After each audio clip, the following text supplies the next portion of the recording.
The first thing is to understand about the causes of the hair loss and do some research about it.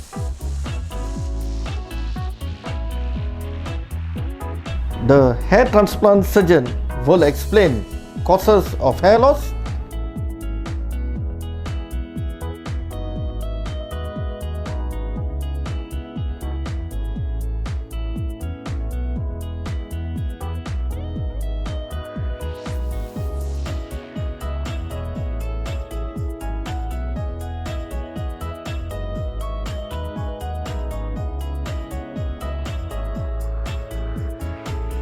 stages of male pattern hair loss.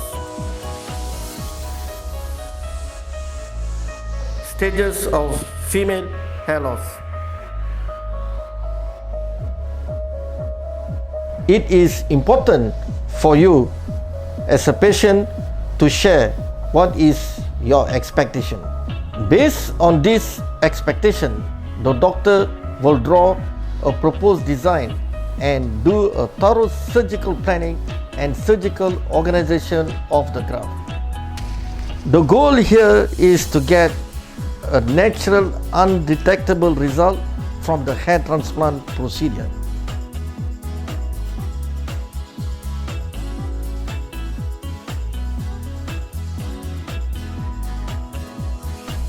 If you want to know more about the ghost hair transplant or the black market hair transplant, stay tuned for the part 2.